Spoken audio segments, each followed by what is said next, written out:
Okay, Christina here to listen to some music. And today we continue on with our full album listening to Boston by Boston. This selection is track number 3. Foreplay, Long Time. So I have been listening to the first 2 tracks, More Than a Feeling and Peace of Mind, over the last couple of days. What I do is I listen to each of these tracks like one every couple of days, and I really let each track individually sink in, but then I do go back and listen to the previous ones, so I let the whole album sink in kind of at the same time. And so far we've done on the channel Pet Sounds and Dark Side of the Moon. So what is this third one going to be? The title is interesting, so we'll find out what that means here pretty soon. And also I am doing a little bit of research on this band, just a little bit more. Because the way I release these, I don't get to read your comments until the whole album is listened to here. So I do a little bit of research on my own and then fill in the gaps with all of your comments and information that you leave for me along the way. And what I'm gathering so far is that I think it's just like a couple of guys like in their basement making this music. I don't know. And then they have other musicians that join them so that they can perform them live and take it on tour. That it's just like 1 or 2 guys and that they just did it all in their basement and just looped their own voices and played all the instruments. And if that's the case, then this is really freaking cool. But I will continue. I'll look up a little bit more after this one. I just want to get to this one first. Also, what are we doing here? What am I getting to? I am a professional, classically trained musician, instrumentalist, vocalist, composer, and professor. So we talk about all different aspects of this music, all the different instruments in it, how it's composed, what were the musicians possibly thinking when they were writing this music, and how we relate to it. Why do we like it, or why do we not like it? So, enough delay. Let's listen. Okay? We're ready. Here we go.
All right. I'm going to back it up and get into this little quiet spot, whatever's happening here. Ooh, it's so mysterious.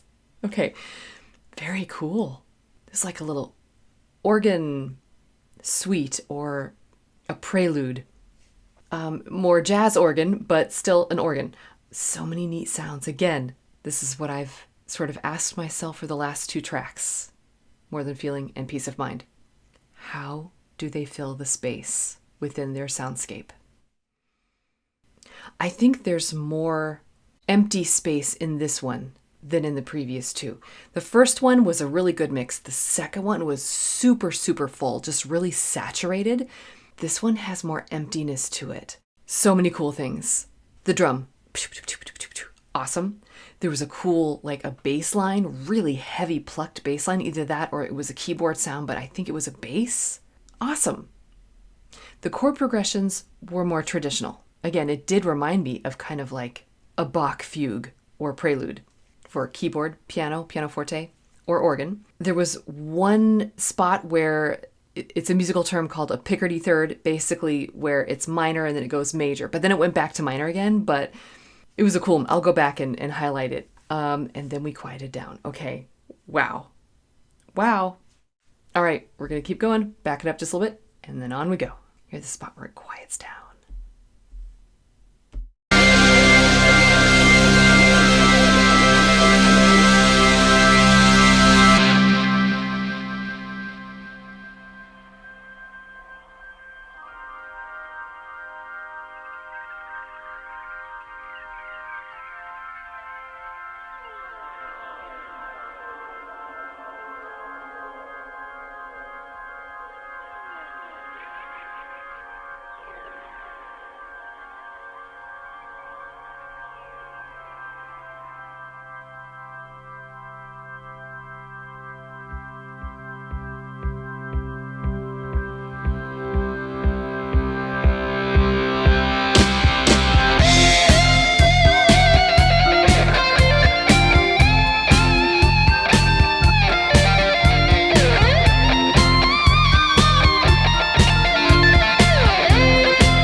Okay.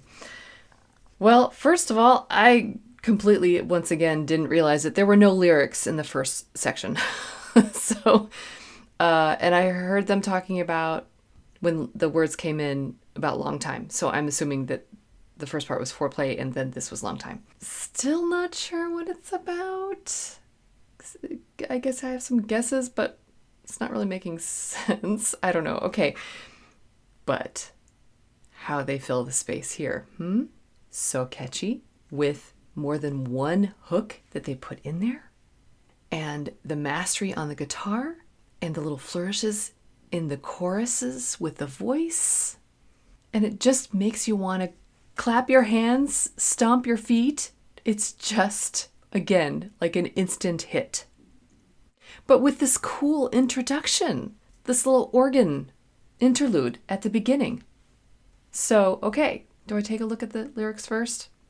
No, I just want to keep going. I'm just going to keep going with the music. We sort of came down to a little lull here. Let's back it up a little bit and hear it on out. Then I'll take a look at the words. Don't run no more. It's just outside of your front door. Yeah. It's been such a long time. It's been such a long time.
Okay.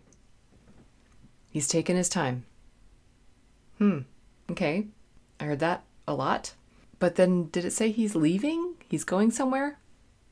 I'm confused. We'll check lyrics in a moment. Okay. This all makes sense very, very soon. Musically, another great fade out, first of all, and it got really heavy there towards the end. The space was completely filled at that point. The soundscape was really thick and rich, and it was sort of a coda. So we get little hints of all of the voices that were happening before. I love getting to know the aesthetic and the fingerprints of a band like this. So I'm hearing the different textures and flavors that they use, and I can so clearly see how they choose to use what and not overuse a certain something and bring something new in that's a little adjacent to what they've used before. And it keeps things fresh and interesting, and they're so good at that. So the guitar solos, you could just say, oh, it's another guitar solo. But it's so good. And it is different from what they've done before, even though it's kind of not. It's all born from the same stuff, but it's still different. So this one was definitely, the guitar solos in this one was all more noodly and a little sort of all over the fingerboard compared to the previous two tracks. But I still heard some things in here, like the relationship with the thirds. There are these duets in the previous two tracks where two voices, either two guitars or two vocal voices, or sometimes a combination of the guitar and the vocals, are a third apart. And I heard that very distinctively in a couple of spots. Let's see if we can find one.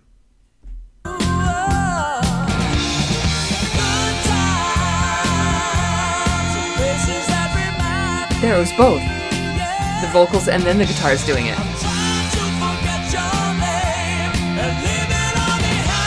I love that chorus.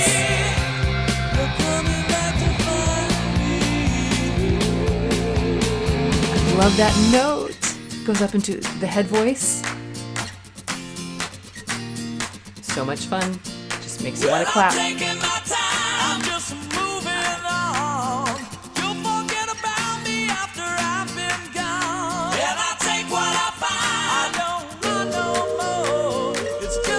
Oh, I love the chords in the vocal choruses. Love it.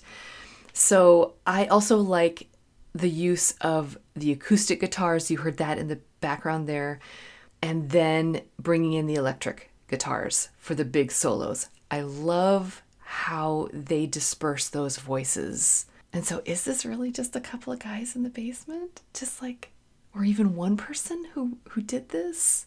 There was just some kind of emphasis about that in my little bit of research. Again, I'm just doing a little bit of research because I want to get to know this music for the way I'm hearing it and then appreciate it for how it was made.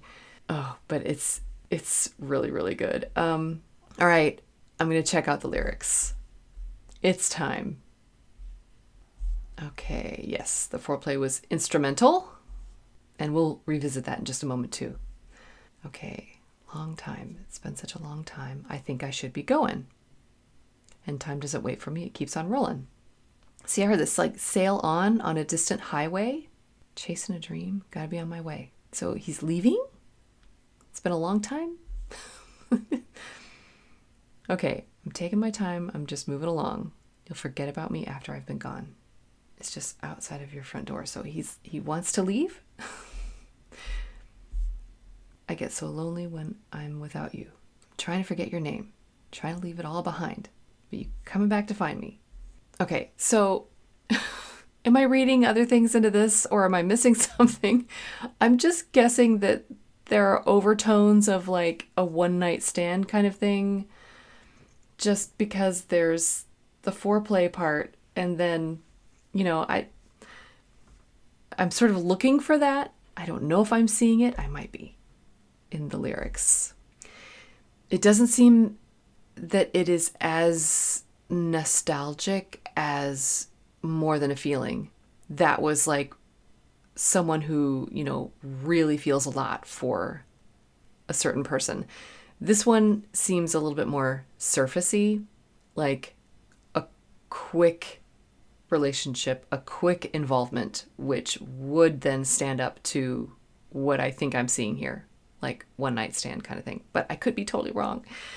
All right. But what's fun here is that I can see how the music would represent a couple of different scenarios here. And I think I'm comfortable with how it fits any of them here. I love how music can do that when it really does leave it open for the interpretation of the listener. One thing I did notice about this part, first of all, again, it's super catchy. I just want to like clap my hands, stomp my feet, and sing along. But there were times when I felt like the rhythm, the time signature, the overall beat wanted to really sit back. So what I mean is it was very like da-da-da-dum, like 1, 2, 3, 4. And so sometimes we can think of the time signature of 4/4 in 4 beats, 1, 2, 3, 4. But if it goes too fast, like 1, 2, 3, 4, 1, 2, 3, 4, you want to sit back and start feeling it in 2. So it's 1, 2, 1, 2. And there were at least 2 times when I thought the rhythm was going to do that. And it didn't do that. It did it for like maybe 2 measures and then it went back into the 4 feel. Let's see if we can find one of those spots. Outside of your front door. Yeah, 2, 1, 2, 1, 2, 1, 2, and he pulls you back in. 1, 2, 3, 4. Space. It's very distant. Lots of space there. Woo, so cool. That little chromatic thing. Haven't heard that before. Really wailing away up there. Love it. See, it's more noodly. Very cool. Yeah, and the distant sound, the resonance of this is also coming into play, but it's like there's a foreground and a background. So the acoustic guitar and the drum is not as resonant as this guitar solo. Oh, but I love how there's just that stark space, and then it fills in slowly, and then it works up. So by the end, like I said, it's very luscious by the end. Okay, now we're going to go back to the beginning and hear this prelude. Foreplay.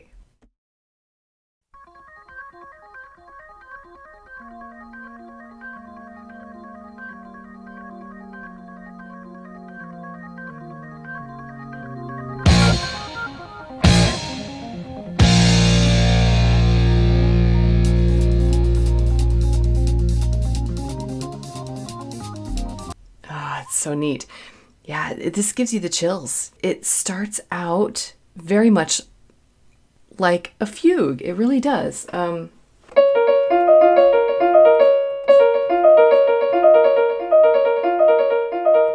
Something like that.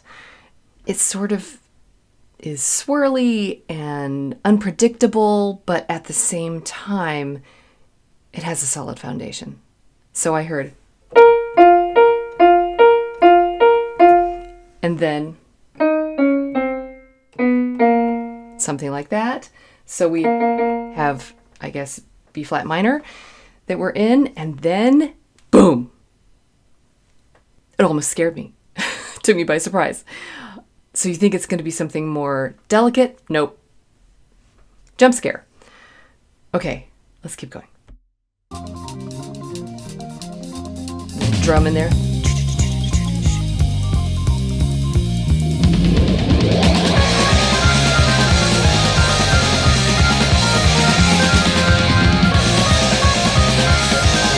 All right, so that one cool sound, I want to go back and hear it.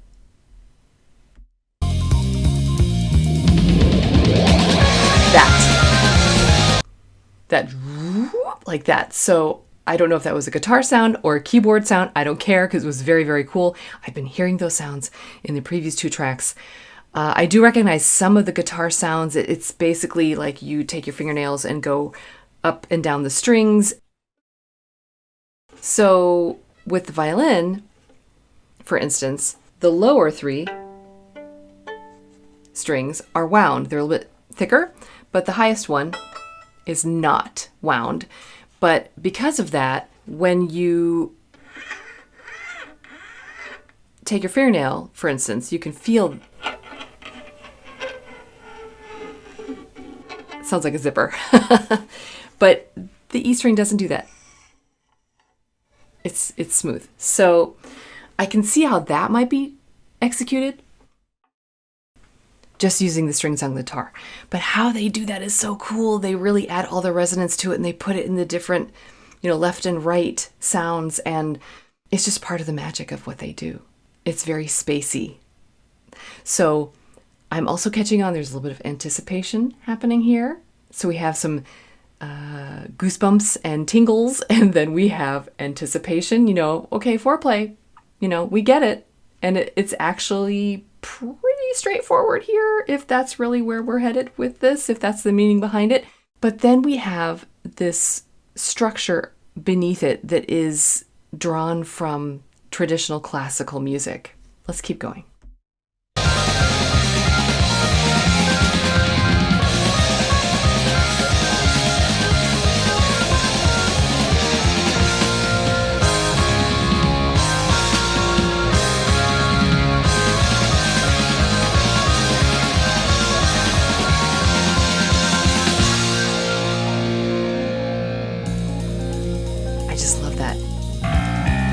percussion.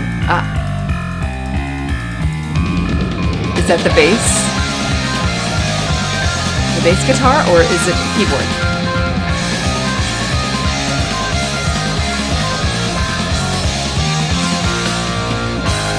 It's very prog rock here.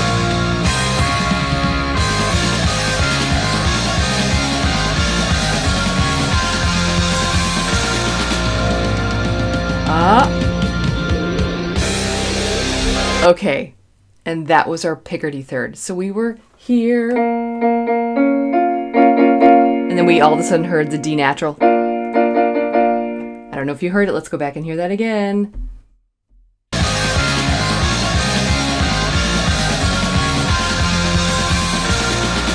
flat minor, and then we hear the D major.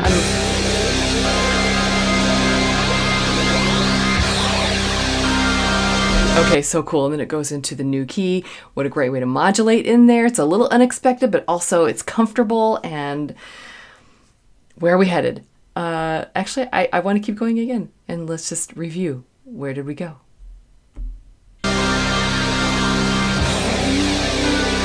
All those noises. It's so cool.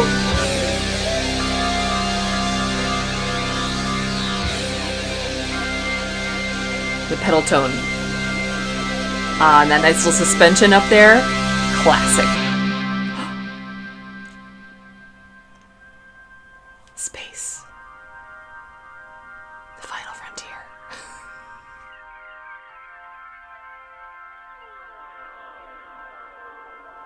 It's like the quietest, most distant spot. Where are we going?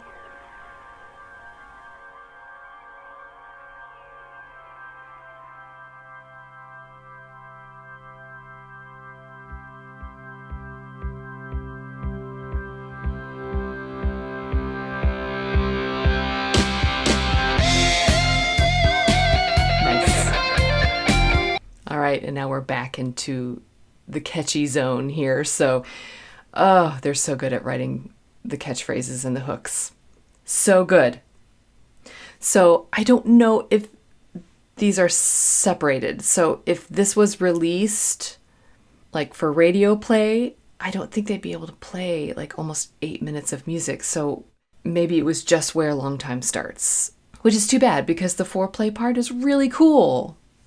But regardless, I sure had a good time listening to all of this. And I'm going to continue having a good time listening to all of this. Again, I listen to the different tracks one at a time, leave a day or two in between, but I do go back and listen. So I listened to More Than a Feeling a whole bunch in those first couple of days. Then I joined in with Peace of Mind, listened to them both together and individually. And now this one gets added to the list. Love it.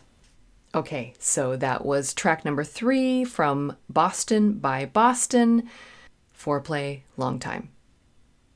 This was their first album. How can they have this many big hits on their first album, right?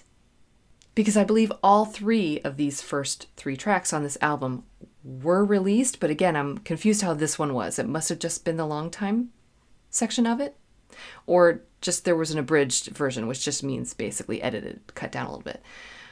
I don't know. All right, so that's part of some research that I'll have to get into. If you all happen to know, please leave it in the comments, because if I don't find that or I don't get to that, then you all fill in the gaps. That's kind of why we're doing this here as well. It's not just to experience this band, but it's to have all of us take part in the educational process. Hopefully you learn something from me, and then I learned something from all of you. And this also was actually the winner of the poll for Boston. So I actually put up, this is before I decided to do a full album reaction of this, I put up a poll of Boston songs that would be good for the channel. And everybody on Patreon and the channel members voted for this, and this actually came in first, and a close second behind it was More Than a Feeling. It just became apparent that there were so many really beloved songs that came from this album. I was like, I think we're going to have to do the full album. So Peace of Mind was basically in third place, but it was in a 3-way tie with 2 others. So I know that I ended up doing More Than a Feeling first before this one, even though this one actually was the winner, but it only won by 4 points, by 4 votes. So I think everyone should be happy with how this is being done and how it's being released. And again, some of them will be released publicly for YouTube, and the rest will be in a collection over on Patreon or for channel members. So be sure to check that out if you're interested. And apparently this is all of side 1 for the original release in 1975 or 76. And so, wow, what a beginning, what an ending to side 1. All right, we're going to flip this over and keep going for side 2. So again, thank you for everyone that voted for this. And thank you for coming along with me on this journey. Again, we've got our shirt on here. It's not my Boston shirt. I didn't have one for this. So instead I have my DIYOJ shirt that says, just be okay. It says, okay, Christina, 00 on the back. I love it. And as always, just remember that you don't have to be perfect. You can be the 00 if you want to. And just be okay. And keep listening.